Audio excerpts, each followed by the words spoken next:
and I just think that I don't ever need to cook tiramisu. When am I gonna need to cook tiramisu? Am I gonna be a chef?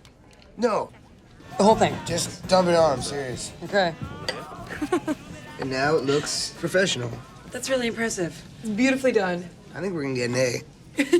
Hey, what's up guys? Welcome back to Binging with Babish, where this week, thanks to a sponsorship from Phillips Espresso, we're taking a look at the tiramisu from Superbad, which I was very relieved to see involved making Ladyfingers from scratch, because the store-bought ones are kind of a mixed bag that can range from not very good to absolutely horrifying. So it's time to saddle up and get to making some Ladyfingers using a very innovative method from Gemma Stafford. Into the bowl of a stand mixer goes 3 large egg yolks that we're going to whisk together with about a 1/4 cup of sugar. I got about a 1/2 cup here, so I'm going to add about half, saving the other half for the other half of this recipe. We're gonna whisk this on half speed until it's about halfway where we want it to be. Sorry, I'll stop. Which is pale and yellow and starting to turn ribbony. About 2 minutes. At which point, with the mixer running, we're gonna add about a 1/2 teaspoon of extract. You could go vanilla or almond or whatever kind of flavor you want to make your Ladyfingers. Set that mixture aside, and then into another bowl set in a stand mixer, we're going to whisk 4 egg whites. Do this on medium speed until they start getting light and foamy, and then we're going to slowly stream in the remaining 1/4 cup of sugar. Continue beating this for 2 to 3 minutes until it holds stiff peaks. This is essentially exactly the same way that you'd make a basic meringue. But what sets this apart from meringue is the richness of the egg yolks, which we are now going to add back, gently folding together until almost combined but still streaky, and adding 1 cup or about 4.5 ounces of all-purpose flour, sifted to prevent lumps. Then finally, we're just going to gently fold this together until it's homogeneous, taking care not to knock all the air out of the batter that we, or rather our stand mixer, worked so hard to get in there. And now for the part that we saw them do in the movie, we're going to pipe our Ladyfingers using a piping bag. Or you could use a Ziploc bag with the corner cut off if you're in dire need of Ladyfingers and just do not have time to go to the store. Now you'll notice that I'm making my first batch of Ladyfingers quite small, and there's a very, very good reason for this.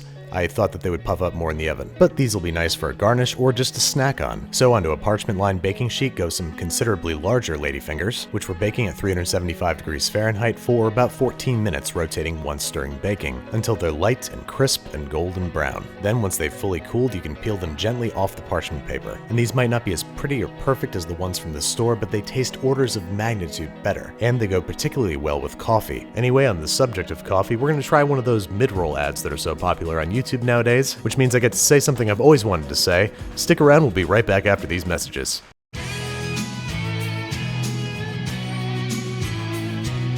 Morning routine? There's nothing routine about my morning. Not with my Phillips Espresso machine with Latte Go, and its 5 barista-style beverages available with the push of a button. So I've got a little more time to kick my feet up and feel the dawn's energy spill over the fresh canvas of a new day. Can your coffee machine do that? I very much doubt it. Alright, and we're back, where we're now getting into the custard of our tiramisu. This is going to start off as a very similar process to making Ladyfingers. In the bowl of a stand mixer, we're beating together 4 egg yolks and a 1/4 cup of sugar. Maybe a bit longer this time though, 3 minutes on medium-high speed until tripled in volume. Set that aside, clean off your whisk attachment, and get a fresh bowl, in which we will be beating 3/4 of a cup of heavy cream and a 1/4 cup of sugar into whipped cream. This shouldn't take more than a minute or 2 on medium-high speed. We just want to hit medium peaks, or as I like to call them, floppy peaks. Then to the whipped cream, we're adding 8 ounces of room temperature mascarpone cheese, which is like an Italian cream cheese that has a higher fat content. Just beat this for 30 seconds to 1 minute until it's nice and thick and spreadable. Then to this mixture, we're going to add our egg yolk mixture from before, and our custard is complete. You might have noticed that, like homemade mayonnaise or ice cream, this contains raw eggs, so make sure you're using eggs that you trust. Then the last element of this dessert is 1 cup of very strong coffee, ideally espresso. I've got a whole lot to make here, so why don't we take another quick commercial break. Even when you're a man fueled by ideas and responsibility, sometimes it can feel like you're running on empty.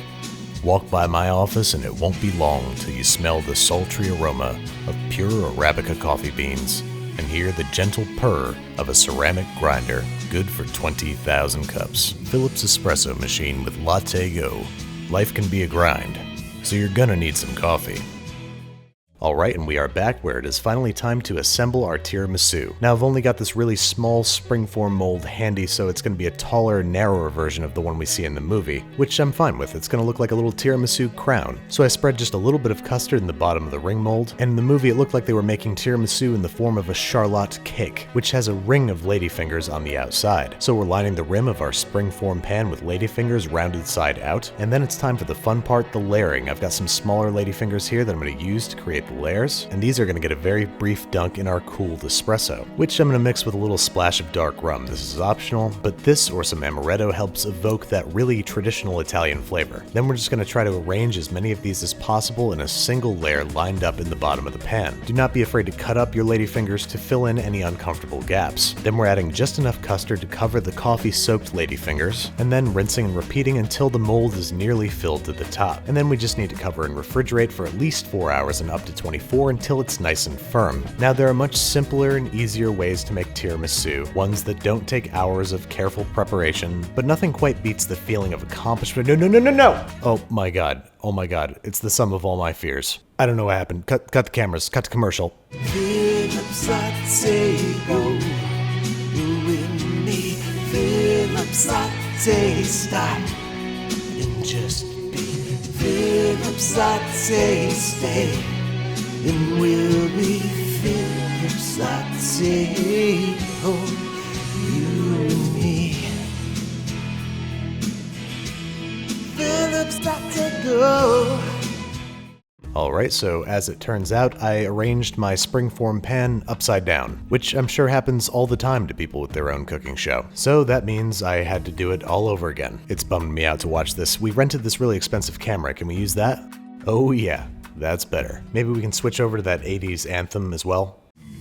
That's the stuff. This is doing it for me. Gonna forget all my tiramisu worries with a little help from these vintage anamorphic lenses, 14 stops of dynamic range, and a super 35mm sensor. And there's the chocolate that I forgot to dust on, which is odd when you think about it because Jonah Hill made a kind of a huge point about covering the thing with chocolate. Anyway, I digress. This is going into the fridge for 4 hours and up to 24, enough time to get it to hold its own shape and become sliceable. This would definitely be prettier with store-bought ladyfingers, but I don't care. In my mind, it's my crowning achievement.